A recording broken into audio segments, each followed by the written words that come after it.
Hey, what's going on, everybody? It's the CD guy, Johnny Z here. Thank you so much for tuning back into the channel, and today I'm going to be reviewing the new Ghost movie, Right Here, Right Now. I just want to say off the top here, going to give everybody a big warning, spoiler alert, I am going to be spoiling some of the major plot lines in this movie and the big cliffhangers, so, if you don't want to be spoiled, you've been forewarned, but I did see the movie this past weekend and had a great time, so I wanted to share my thoughts on Right Here, Right Now. Let's get started. The plot of the movie, and part of what makes it really unique, is that it takes place in cutaways in between songs backstage at Papa the Fourth, aka Copia's final show. Throughout the film, he has to come to terms with his own existence and potential impending demise, like his predecessors. His mother and head of the clergy, Sister Imperator, warns him that all things must come to an end, which seemed like a dead giveaway to me that this was Copia's final show as Papa the Fourth. They were probably going to kill him off at the end of the movie like they've done in the past.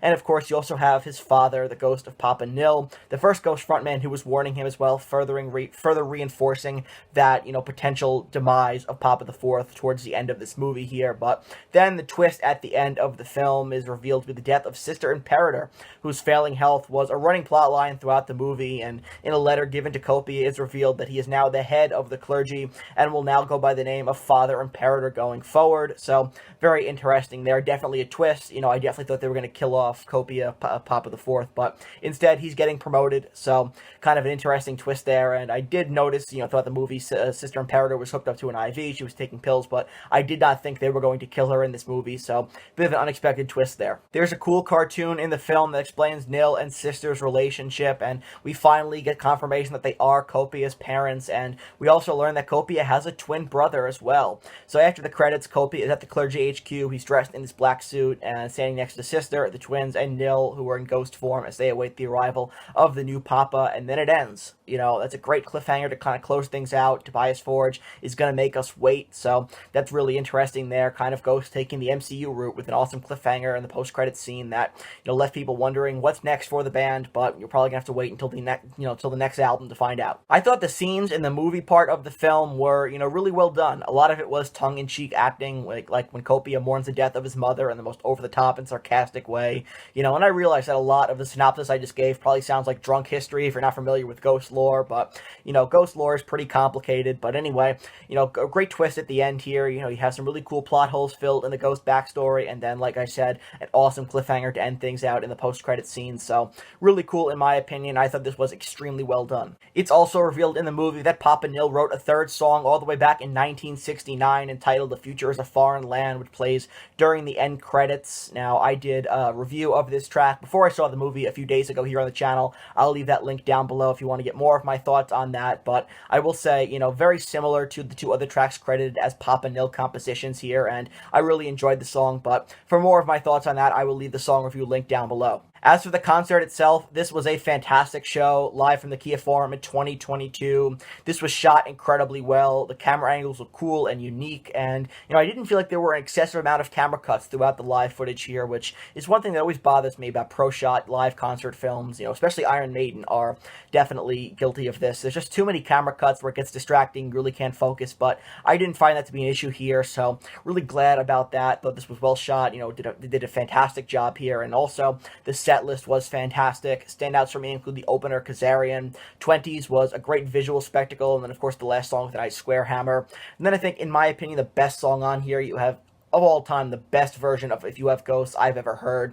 Really fantastic. So if anything, go out of your way to check out that version of If You Have Ghosts on the soundtrack. Just amazing in my opinion. So one criticism about the the live show, what we saw, is I wish they would have shown more of Miasma, since the Nameless Ghouls absolutely kill it on that track, but otherwise this is really well shot and everything sounded fantastic live. All in all, I think this was a great move for Ghost here. It's a great showcase for their live show, a great promotion for that, and a great gateway to whatever they have planned next now with Papa the Fourth becoming Father Imperator. So very much looking forward to, where the band go moving forward here, and I think more bands should absolutely do something like this. That's character and marketability. Not that Ghost didn't have those things to begin with, but, I feel like there are so many bands now where everything has become cookie cutter and lazy. Even music videos are generic these days and rarely feature the bands. So if you go back and you watch a lot of the music videos from the 80s and 90s, sure, a lot of it is cheesy by today's standards, but what it, brought to the table was a lot of character that it added to those those bands and, made them more marketable.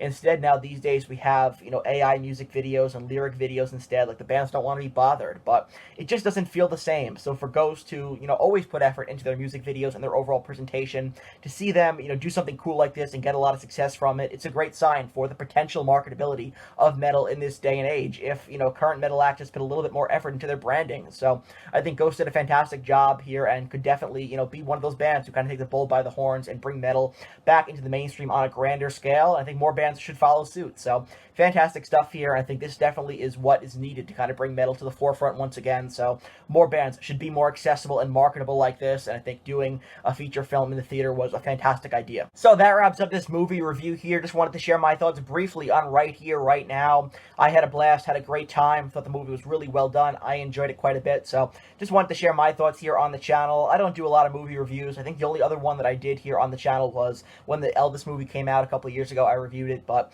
I guess that would make this my second film review on the channel, but not something I do very often. But I did see the new Ghost movie and wanted to review it on the channel. So if you enjoyed this video, please give it a thumbs up, subscribe to the channel down below, turn on the bell for notifications so you don't miss a new upload, and please let me know down in the comment section below if you did see Right Here, Right Now. What were your thoughts on the movie, and what are your thoughts on the cliffhanger to end things? I thought they did a really great job, but I definitely want to hear from you. So please let me know all that good stuff down in the comments below, and until next time, it's the CD guy, Johnny Z, signing off. Take care, everybody.